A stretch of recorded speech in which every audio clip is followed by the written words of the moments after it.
para entrar em Disneylandia. Porto Mucuripe volta com Luiz Eduardo Fantinelli Barros, Valmir Lopes, César Barreira e o operador da XP Investimentos, Gabriel Bassanese. E claro, com mais um buchismo, já que a gente não consegue parar de rir aqui. Uma do Bush, dita em 18 de fevereiro de 2002. A guerra contra o terror envolve Saddam Hussein por causa da natureza de Saddam Hussein, da história de Saddam Hussein e a sua determinação de aterrorizar a si mesmo. Por essas e outras, a gente está rindo aqui à toa. Bom, vamos de educação e Bolsa de Valores. O Censo da Educação Superior de 2006 mostrou que 1/4 do total de 4,7 milhões de matrículas foi do ensino público e 3/4 em instituições privadas. O contraste não fica por aí.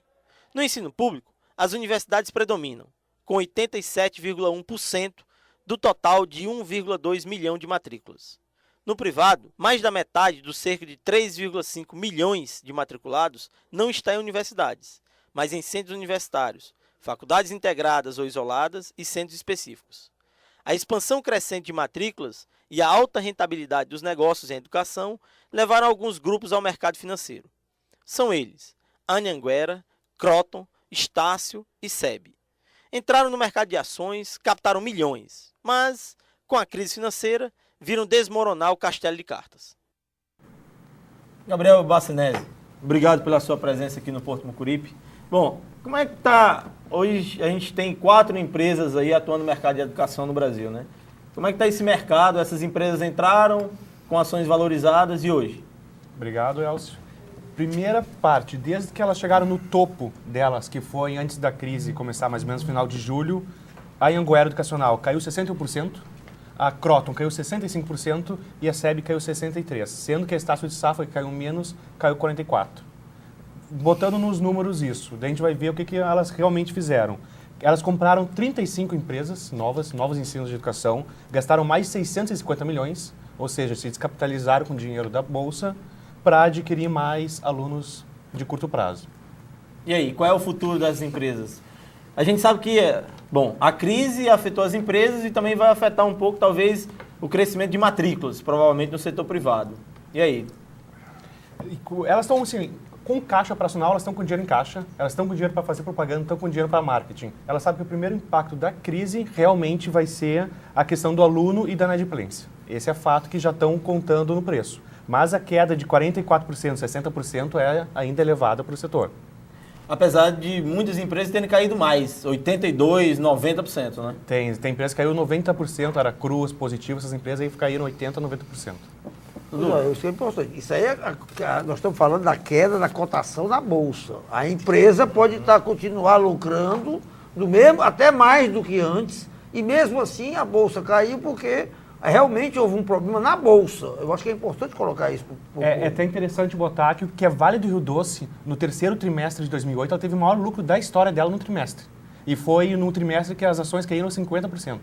Ou seja, olha só a discrepância. Enquanto ela tem o maior lucro da história, cai as ações 50% por causa da perspectiva. Mas isso aí nós estamos vivendo um momento de crise. Todo momento de crise, a lógica normal dos mercados deixa de funcionar. Então, quer dizer, eu acho que tem que aguardar. Quem tem as ações é aquela história, como sempre tem que colocar, tem que deixar guardado lá e esperar que ela comece a se recuperar. Mas no curto prazo, vale a pena investir nessas empresas, você acredita, Bassanese? Sim. Principalmente a Estácio de Sá, que está mais capitalizada, já é a maior do Brasil e é que estão mais acreditando nela aí, nesse setor de educação. A XP Investimentos chegou no Ceará há pouco mais de 7 meses. O Ceará é um mercado importante, digamos, em termos de pessoas investindo na Bolsa. Como é que está? Quem investe hoje em Bolsa de Valores como pessoa física? Eu peguei os números aqui, é interessante eles vir para cá, Elcio. Primeiro, no Brasil temos 500 mil de habitantes CPF ativo operando na Bolsa de Valores. Isso dá 0,3% mais ou menos da população brasileira investindo na Bolsa. No Ceará temos 4 mil pessoas com CPF ativo operando na Bolsa. Isso dá 0,05% da população cearense, ou seja, tem um espaço enorme para a população ainda começar a acreditar. Daí a gente vai para uns outros estados aí, comparando. Bahia é 0,07%, também crescendo. Pernambuco também, 0,07%. São Paulo é 0,6%, ou seja, 230 mil paulistas já investem na Bolsa de Valores. Praticamente, então, metade dos investidores, pessoa física, estão em São Paulo. Estão em São Paulo, exatamente isso. Que é o grande... Mas também não é grande comparando com o que? Estados Unidos, 70% da população americana investe na Bolsa de Valores. Europa, 60%. Ou seja, é discrepante ver o Brasil com 0,3% com frente à Europa e Estados Unidos. Apesar de que eles são países desenvolvidos e têm uma classe média muito maior do que a nossa. Tem renda. Tem E uma aqui bolsa a gente também, recebe, mais parte da representativa. população recebe renda do governo, então...